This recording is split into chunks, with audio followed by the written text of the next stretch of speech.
National League standings look like this. The Dodgers have the best record right now. They're one game up on the Padres, and the Mets are one game back as well. I mentioned the fact Chicago has scored the most runs in the majors. They're first place in the NL Central. So my question to you, are the Mets the best team in the National League?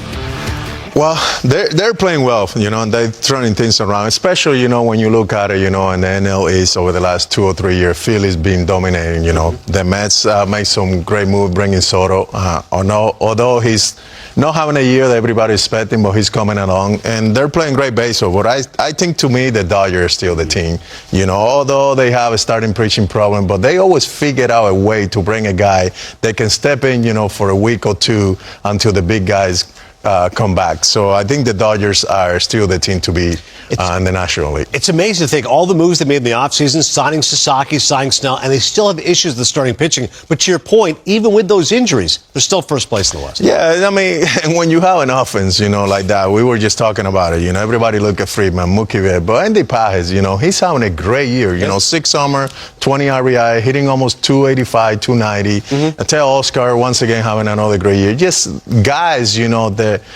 nobody talks about it. They're underneath the lights, and they come up, huge for them. And then Muncy's not having the year that he wants to, and he's going to come along and, before all is said and done, and going to put some number as well. So I think the Dodgers still the team to be in the National League. 1 through 4, they have a 970 OPS, so clearly they're carried by their offense. So far, the Dodgers look great. Speaking of those Dodgers, they're taking on the D-backs. That's next here in our Sunday scorecard. It's top of the first. Freddie Freeman facing Zach Gallen. Mookie Betts is on first. And Freeman here, Albert, RBI double the left center. Great piece of hitting by Freddie, driving that ball the other way. Betts scores, Dodgers up 1-0. To the top of the 5th we go. Runners in 2nd and 3rd. Freeman goes, you know what? I don't have to bang every time. Sack fly as Shohei Ohtani scores. Mookie Betts advances to 3rd. And LA's up 2-0. Next batter is Will Smith. The infield even with the bags. And Smith RBI single. Great at bat by Will Smith. Betts scores. Dodgers at 3-0. They give a nice cushion to Tony Gonsolin. He was solid in this one. 5 innings, 3 hits, no runs, 4 strikeouts. Good to see Tony back there, on the mound. Just great competitor. I had a chance to play with him and the Dodgers, and great competitor. Good to see him doing his thing in the mound. Helping give a boost to that Dodgers rotation, which has been beset by injury. Top of the 6th, runner on 3rd, 2 outs. Ohtani's up next. Torey Lovello takes Gallen out of the game. 6 2/3. Big spot here. So Ohtani's now facing Joe Mantiply. Going lefty on lefty. Ohtani goes, I don't care who I'm facing. RBI single. Yeah, you just say, I don't care who I'm facing. I'm going to drive that run in, and that's why he did. Dodgers up 4-0. And then Freeman batting with 1 out. It's time to go jump in the pool. Solo home run into the pool. Yeah, he just got tired to be on the field. He just decided to put one in the pool now. Freeman's 3rd RBI of the game as the Dodgers were up 5-0 at that point in time. Freddie having a marvelous start. Bottom of the 7th. Runner on first for Jose Herrera. RBI double to right. D-backs are at least on the board. They're not going to get blanked. They trail it 5-1. Top of the 9th. Here's Mookie Betts. 5'8", $170 soaking wet. There we go. Let me jump in that party. Just a beautiful swing here by Mookie, and the Dodgers lead it 6-1. The next batter is Freeman. 3 hits already. Maybe he'll make a run at 400. 4th hit of the day. Make it 4. Later in the inning, Smith batting. Freeman's on 2nd.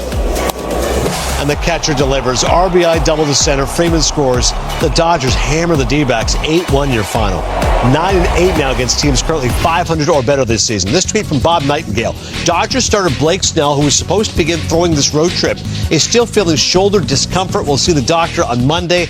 Tyler Glasnow has begun playing catch, will also be examined. So they were hoping that Blake Snell would get closer.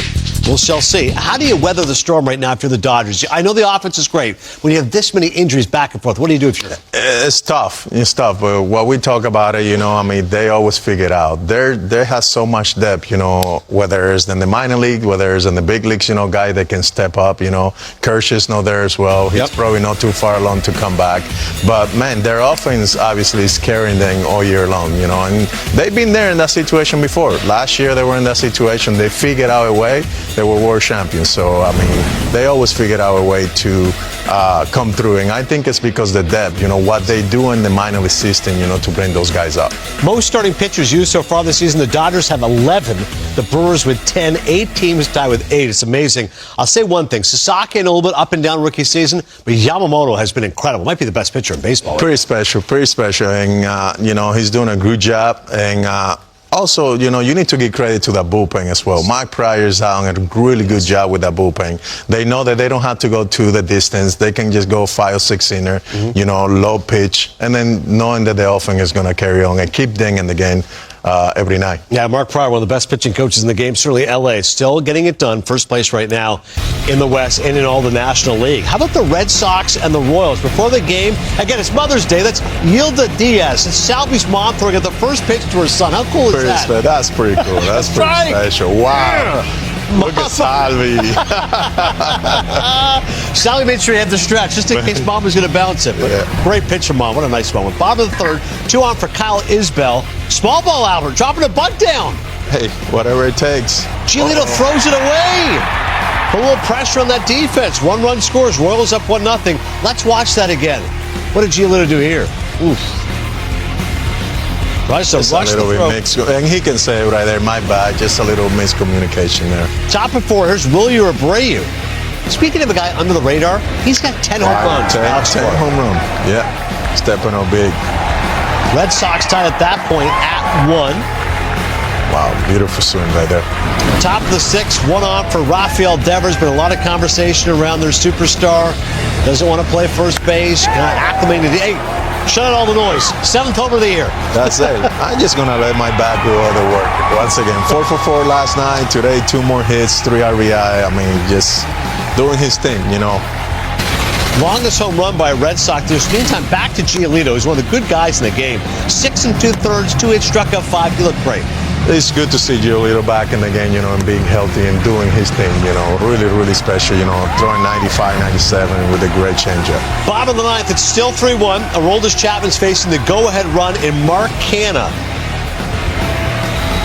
Can he do it? This Royals team has been hot until Boston cooled them off on Saturday, and they'll do so on Sunday as well. When Chapman's throwing 100 at you. 100, the other night I was watching again, throwing 104. Every mile an hour, you know it better than anybody. And Sox win this game. 3-1 is your final.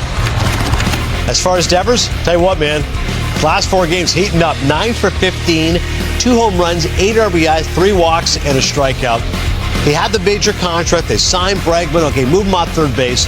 How do you think Alex Cora and Devers and everyone kind of solved this situation? Yeah, it was tough, because there's been a lot of noise into spring training, start early in the season, not the hot start that he wanted to. I mean, guys like Devers, great hitters like that, they're always going to put their number. I think, whatever happens, which I don't know what happened there, just a little miscommunication, between the clubhouse, whether it's the front office. But at the end of the day, it's great for them, both parties to me, because this is the guy that's the face of your organization, And at the end of the day, as a player yourself, you say, you know what, guys, I'm here to play. Just put me in the lineup. I play whatever I need to play and try to help this team to win. Because at the end of the day, it's not about Rafael Devers, It's about the Boston Red Sox and their fans. And you need to realize you got 27, 30 more guys in there that you need to respect as well. So it's good to see him just kind of leave that behind and just play the game, like we all know. Yeah, I give a lot of credit to Alex Cora and Red Sox management. If the player seems unhappy, let's have a conversation. Let's settle this down and make sure we're all on the same page, right? That's it. The thing that I'm sure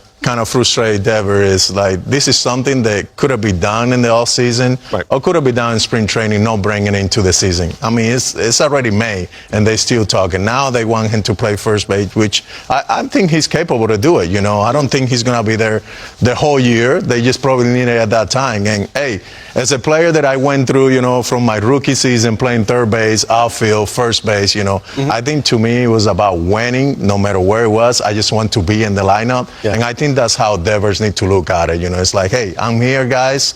Let's put everything behind. Let's focus on trying